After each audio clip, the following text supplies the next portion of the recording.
Tom, I'm going to start with you. Just bring us up to speed. Where do we stand with this? What are Twitter saying in all of this? Yeah, well, Twitter thinks the deal's going forward.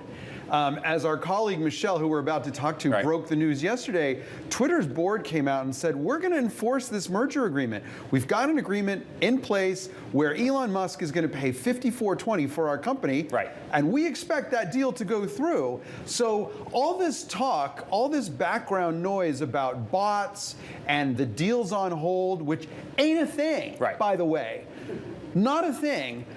Twitter's like, the deal goes forward. All right, so Michelle, I want to get the inside scoop from you, but first, we had Natasha Lamb from Arjuna Capital on the show on Tuesday. Listen to what she had to say about this whole situation. I think Twitter has had so many challenges over the years, which is why you've seen, CEOs come and go, move around, why you're seeing what's happening with Elon Musk right now. Unfortunately right now, I feel like Elon Musk is like a cat playing with a ball of string. A cat with a ball of string. But what you're hearing, Michelle, is in the background, the bankers, the advisors, business as usual. Yeah, everyone that I've been talking to, seems to have the impression that this deal will proceed as planned. One big sign of that is that the proxy filing hit yesterday morning. That's, this big, more than 100-page long document that explains how the deal came together.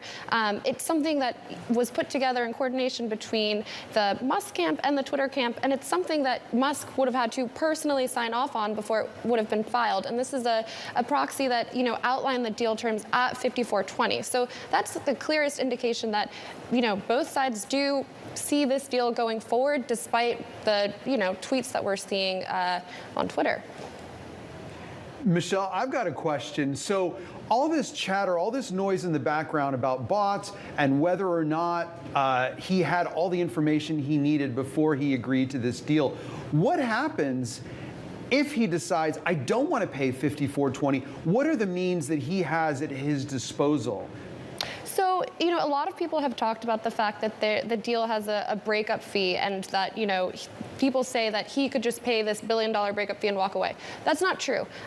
This deal actually includes, it's seller friendly, so it includes this legal provision called specific performance, which basically means if Musk decides he wants to walk away, Twitter can take him to court and get a court order that says, you have to complete this deal, you have to come up with the financing, and you have to pay for Twitter.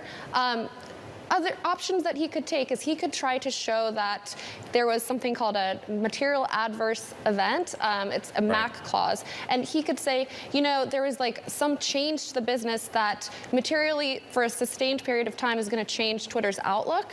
But the burden of proof is on him. He would have to show this. So him saying, Twitter, I'm not going through with this deal until you prove to me that bots make up fewer than 5% of accounts. That's not, Twitter doesn't have to prove anything. The other thing is he waived his right to due diligence when he was going about this deal and presented that as something that, was a vote in favor of the deal. He said, I'm someone who's going to be able to do this quickly. I won't even do diligence. And so kind of doesn't have a leg to stand on.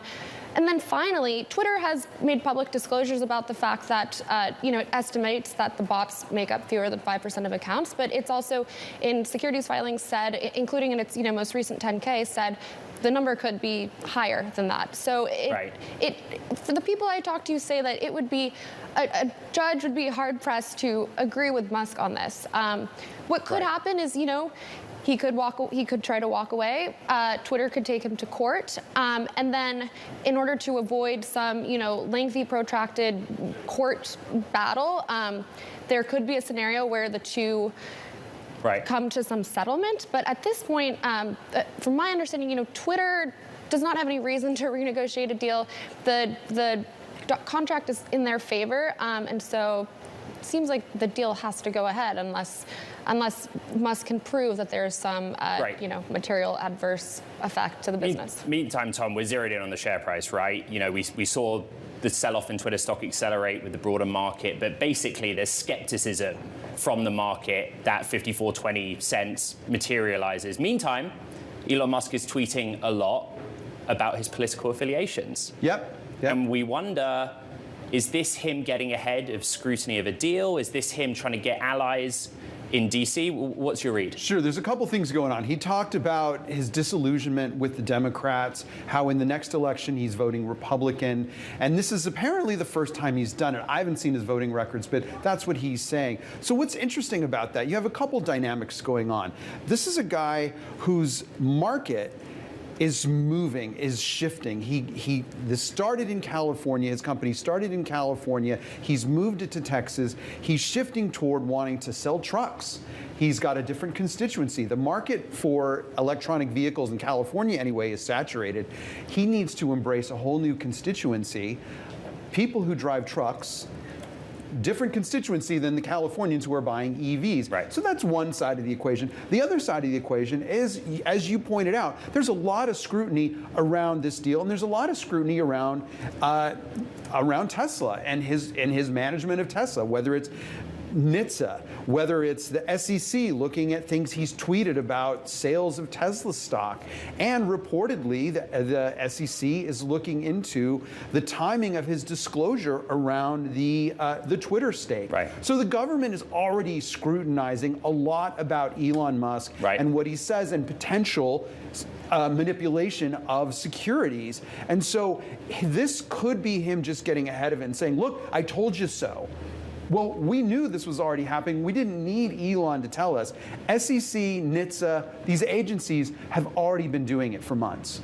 Michelle, very quickly, 5 seconds. What's the probability of this deal happening? I couldn't tell you. Tom? At 54.20, I don't think it happens. I think there's some kind of negotiation, just like Michelle was talking about. They go to court, he negotiates the price down.